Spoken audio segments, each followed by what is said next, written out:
Buenos días. ¿Cómo están? Can I make my presentation in Spanish? Please raise your hand.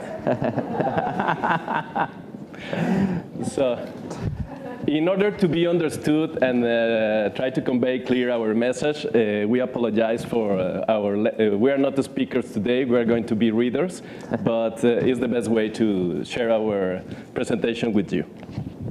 Thank you very much, Lara, for the kind presentation, and let's begin. Perfect. Half a century ago, Umberto Eco talked about the importance of not stigmatizing the emergence of television as something that would degenerate Western civilization through the description of apocalyptic and integrated stance in his book. Now, today, Howard Gardner and Katie Davis named today's young people the app generation, to describe a younger generation marked by the technological dominance of smartphones and their apps. The App Generation book recognizes that their insights are valid in the United States, and mainly with middle-class young people. It encourages us to contrast these findings with the realities lived in other countries. We have found this challenge inspiring and relevant, so we are going beyond US and contrasting with what happens in Mexico. Okay. This generation is defined by their use of technology in the social flow of information and communication. Gardner's App Generation overlaps with Generation Z. Nevertheless, calling a generation born post of the year 2000 the App Generation has much more explanatory and analytical power. What sets it apart is a particular mentality, the app mentality. This is an algorithmic way of seeing life, so any questions, needs, or desires must be satisfied immediately and definitively. Gardner and Davis shows the threats and opportunities implied in the ubiquity of today's apps. The use of smartphones and apps is profoundly transforming the ways in which identity, interpersonal relationships, behavior, and perspectives of the world are being shaped. To guide our investigation, we use the app-dependent and app-enabler polarities. They use this polarity, the app-enabler and the app-dependent. What's happened with app dependence? They give up their freedom in order to make contact with others and themselves.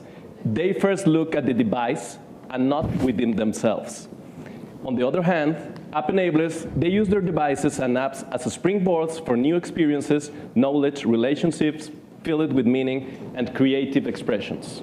So before sharing some insights about this study in Mexico, we will share our framework. We are in a Congress about insight innovation, so we want to share how the contrast between these dependent and the enabler processes are not only useful to understand the app generation, but they also help us escape the trap of automatization and commoditization and the loss of value in the market research industry in the era of digital disruption. If it's important that our youth don't put themselves in an app dependence position, it's key that we are dominated by our toolbox of techniques and methodologies. This is an invitation to go beyond researcher toolbox dependent because it sacrifices our intelligence and decision making for automated data and just follow recipes. Instead, try using researcher toolbox enabler, looking for new possibilities, new knowledge, new actionable insights, using tools, but not depending on them. Okay, so these are our 8 principles for building an enabler framework. The value of research lies in the way we use it. So let's explain this, Guido. The first to be user-centric, the client in the middle. An accurate definition of the strategic challenge of our client is the point of departure. Remember what Einstein used to say, if he had to save the world in an hour, he would dedicate 55 minutes in analyzing the problem and 5 minutes to finding a solution. We believe in the fundamental relevance of not going out to investigate foolishly before identifying the right problem. The second principle is big picture. To fully understand any commercial, political, or social process, it is very important that the researchers and consultants have a broad cultural spectrum and a global vision of the world they live and work in. This vision can be so wide that it understands our origins as Homo sapiens 70 million years ago, while also envisioning a future where cyborgs are less science fiction than current reality. The next principle is epistemology. There are few things that are more practical than a good theory. We market researchers used to criticize academics, saying they live isolated in their ivory tower. But the truth is that the idea of much theory and less practice is just as bad as the opposite idea, much practice and less theory. If you don't believe me, look at the brain users case, identified as the most innovative company in our industry for years in a row. Their basic innovation consists of understanding the pragmatic importance of a good theory. The next principle is contextual intelligence. Intelligence without context is not intelligence. Bear in mind that technological, social, cultural, and economic trends that, just as Mother Nature, have the strength to create earthquakes, floods, fires, rains, or winds for a brand, a candidate, or a TV show. Contextual intelligence will help visualize the best ways to reach our clients' goals. Language and cultural codes. Society is a talking reality. We can refer to the nature of chimps, but not of their culture. The ability to create culture is expressed in language. What separates Homo sapiens from the rest of the animal kingdom is our ability to believe in intangible creations, like values, principles, symbols, and also brands. This is why, if we really want to understand people, we must analyze and interpret their words and their cultural codes. Conversational mode. The question and answer dynamic, where one party is questioning and the other just responding, is not useful enough. The stimuli-response dynamic is more like a simulation of a binary enclosed language. In any process of true communication, the answer is the parting point, not the finish line. It is in the dialogue where humanity shows itself. This is why processes based on dialogue generate better understanding and innovation for problem solving. The next one is insights curation. We act as curators, distinguishing the wheat from the chaff, selecting the best insights to solve the strategic challenge and build an inspiring storytelling. Today, information is not power. Today, interpretation is power. And finally, our last principle is solution co-creation. The insights have little or no value if they are not translated into concrete actions that achieve our clients' goals. We should perform co-creation dynamics that make the most of the knowledge of the experienced team of our client.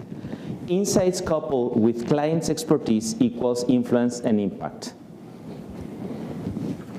So we use the framework that we have talked about to study the app generation in Mexico. This is not a closed study, but a constant process of systematic comprehension of this generation, which we have begun in Lexia and will continue from now on. Such an ambitious project cannot be conducted by one alone. We are grateful for the support provided by Google, YouTube, Comscore, Recollective, NetQuest, Socialand, Emotion Research Lab, and Filias. And we are certain we will keep incorporating allies to this project. The door is open. Si cualquiera quiere entrarle, está más que bienvenido. So everybody is welcome. For this project, we have used several tools. Through our own tool, ClickPause, we have created an online community powered by Recollective. With the Emotion Research Lab, we have made experiments on face recognition to contrast reactions to various stimuli among millennials and members of the app generation.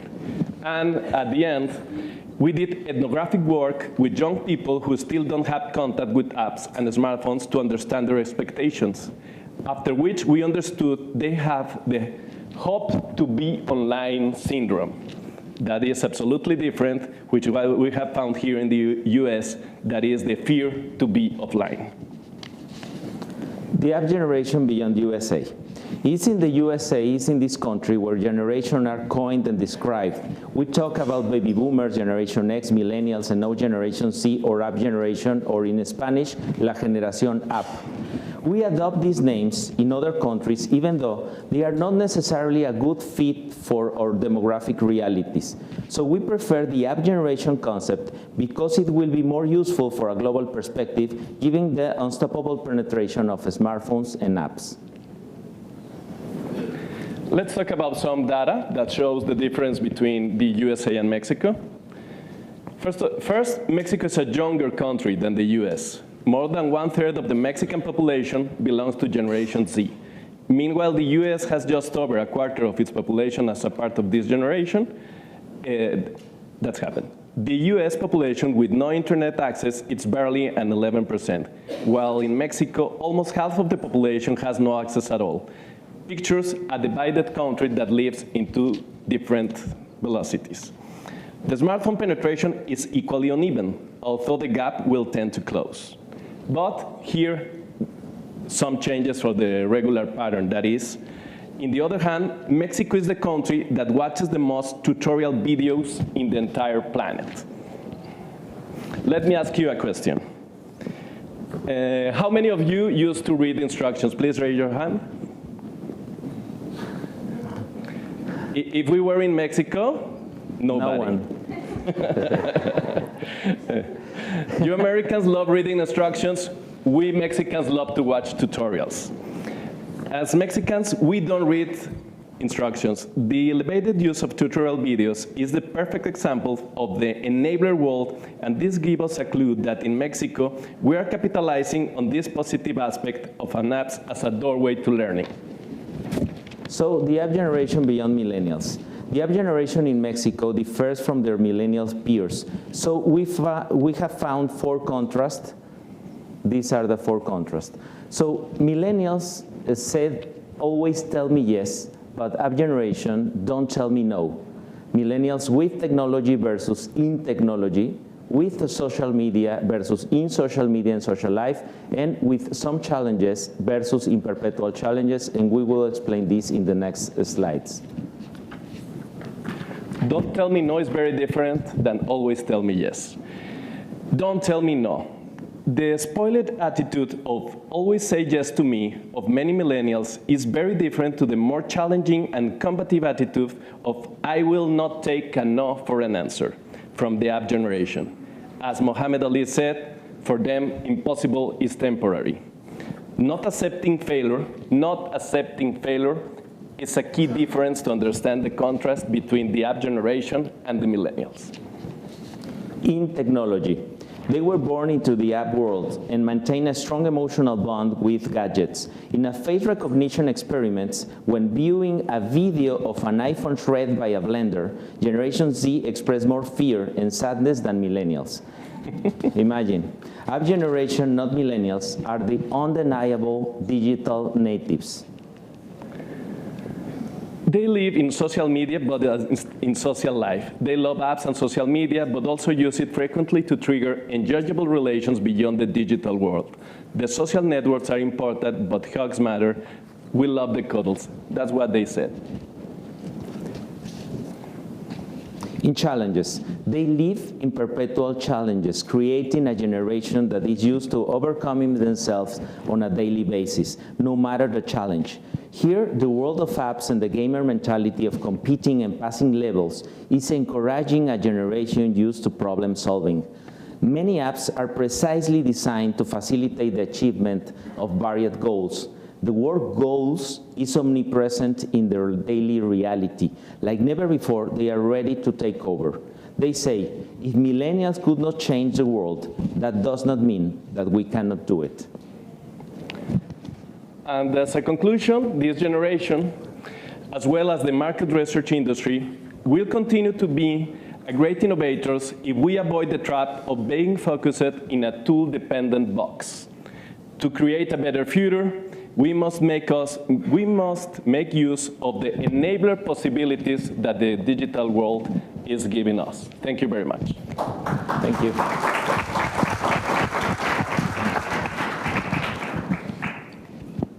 We have time for some questions, if anybody.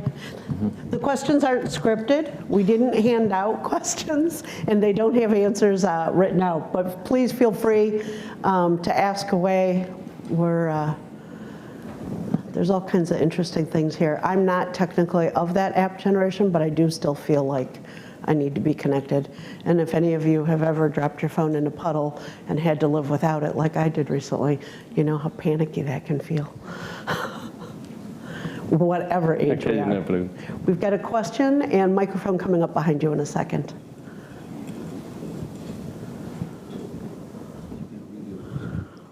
Okay.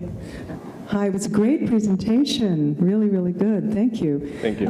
Thanks. I liked your word episteme for epistemology.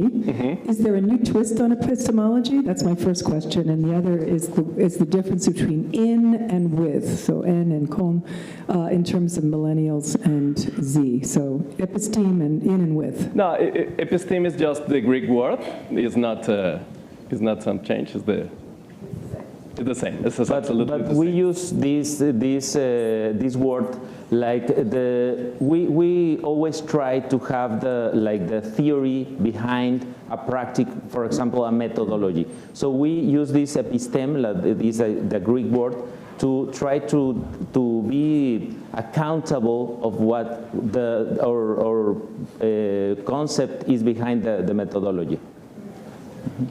And yes, it's a pretty relevant difference, the with and in. This app generation, the Generation C, is the real and true digital natives. They really live, and the iPhone began in 2007. They were 7 years old, the older, and they really grow up with the apps, not learning to use the app. They live in technology. And as the New York Times says recently in a cover, that the Minecraft generation, I don't know if you know that the most tutor must be just looked for after in YouTube is not after music. The second one is Minecraft. So it's a lot of people doing this app enabler world that they can use their phone just for 5 minutes to have a chat, but then devoted 2 or 3 hours building something, etc. So they are pretty involved in technology. They are not going to make the same things that we have done before, but they are going to create the new realities living in technology. And just an additional point. The study covers from 15 years old till 17 years old in Mexico. So we take that methodological decision to have this generation defined in these 3 years. Yes, because when you are doing some research, the sampling qualitatively is to find the polarities and the moments of transition. And adolescence is a pretty relevant moment of definition of your identity. And then is the best spot to watch what is happening with this generation. Do we have any other questions? Yes, please. The microphone is... There was a microphone. Here we go. It's coming. Up in the front. It's coming up behind you, sir. Thank you. I was at another conference recently, and they were showing a video with, I think, a 1.5-year-old child who was given a magazine, and the kid kept pushing it to try to have it do something, to interact. Which is quite, and I think it's the same point. It just makes me wonder, what do you think, as this generation matures, what does that notion of being in an app-only world mean for not only things like media, I think we've already see what's going on there, but what will it mean for other products and services? There are two, that's why we began with Umberto Eco 50 years ago, say the apocalyptic and integrated point of view regarding the TV. They said the TV is going to be great, the TV is going to damage us forever. With the apps, it's happening the same. It's going to change everything because the app is a shortcut to get all the desires and needs satisfied. That Garner, that is older as we are, it take that kind of apocalyptic point of view that is saying that this generation is too much risk averse. If you want to get laid, you use What's the name of the Tinder. Tinder? No?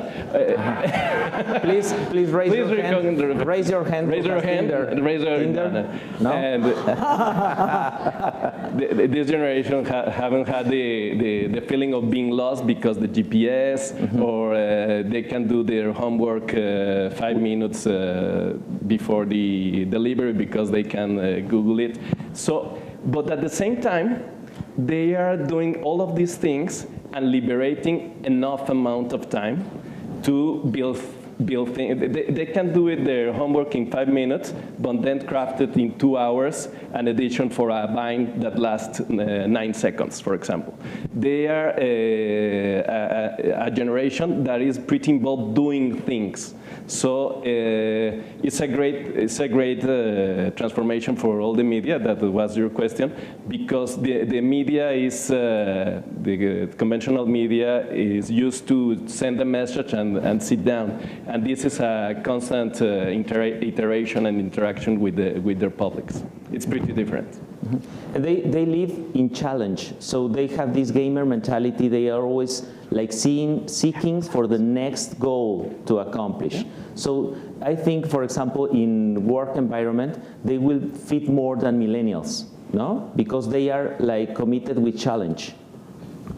And they always, any challenge, they are always in challenges, tiny ones or bigger ones, but the apps are helping to frame the challenge, and if they are going to have a six-pack, they are going to make it easily that we do in the past. Great. Okay, I'm going to cut you off because we could talk about this for a while, and I'm sure there's more questions. Excuse me. Please feel free to approach Claudio and Guido in the coffee room or the beer tasting room. They're really more wine guys, but wherever you find them, feel free to walk up to them and ask more questions. There's a lot of richness in this, and it's a lot of fun to think about all the implications that come with it. I mean, remember there were people that said that radio was going to die, and I don't know, it's still here, so we'll see. Okay, thanks, guys. Thank you. Thanks.